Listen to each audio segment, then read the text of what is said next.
एक एफआईआर हमारे यूपी में हुई, उनके खिलाफ जिनको आप मंच से आशीर्वाद देके आए थे, नाम है एल्विश यादव, बिग बॉस के विनर हैं। एफआईआर में कहा गया कि अपने गैंग के साथ रेव पार्टियों में सांप के जहर का इस्तेमाल करते हैं।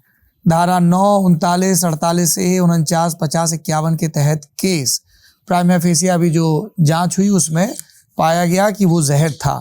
और फिर आपका वीडियो चला जिसमें आप कह रहे हैं देश के युवा नशे की तरफ बढ़ रहे हैं, सावधान रहना, एल्विश आगे बढ़ेगा तो देश आगे बढ़ेगा। पर एल्विश पर तो खुद ही इल्जाम लग गए, लोग कह रहे हैं मनोहर लाल जी इनको आशीर्वाद दे रहे थे।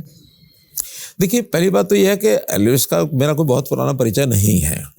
मेरा परिचय जब हुआ तो उस समय उनके जो विषय सामने रखे गए, क्योंकि आदमी जब भी कोई सामने मिलता तो उसके बारे में कुछ बताया जाता है, ये आदमी ऐसा है ऐसा है ऐसा है। अब जो बताया जाता है फ्रंट फेस तो वही होता है। अब फ्रंट फेस के बाद भी ये नहीं पता लग सकता कि आदमी का इसका कोई दूसरा पहलू है, क्या है, अंदर क्या है, बैकग्राउंड क्या है।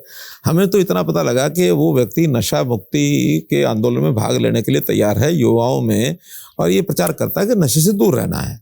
और जब उस प्रकार के विषय को सामने आया तो विषय आया कि गुरुग्राम में एक कार्यक्रम हो रहा है, उसके अंदर आप तो जो आपको ब्रीफ दिया गया आपने बोल दिया उसके हिसाब से। वो बोला, और उस बोलने में एक 15 मिनट उनके साथ मैंने मंच शेयर किया, उसमें कहीं दो आपत्ति नहीं, मतलब दो राय भी नहीं है, और मुझे भी आपत्ति नहीं उसमें रही।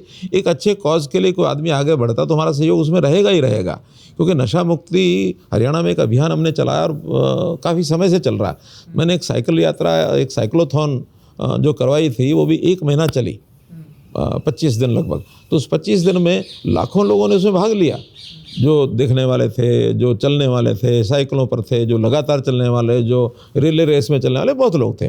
तो अल्टीमेटली उस एक अभियान में उनकी मैंने प्रशंसा भी की और ये भी कहा कि इस विषय में एल्विश यादव अगर आगे काम करेंगे तो हमारा इसको समर्थन है। फिर जब ये केस सामने आया, जब केस सामने आया तो उसमें अब कौन सी बात उसके बैकग्राउंड में है, मैंने कोई रुचि भी नहीं ली है, और जो कुछ बताया जा रहा है वो कोई अच्छी बात नहीं है, कि अगर वो करता तो गलत ही है। तो इसलिए उसके हर काम का समर्थन करना ना मैंने किया है, ना मैं कभी करूँगा।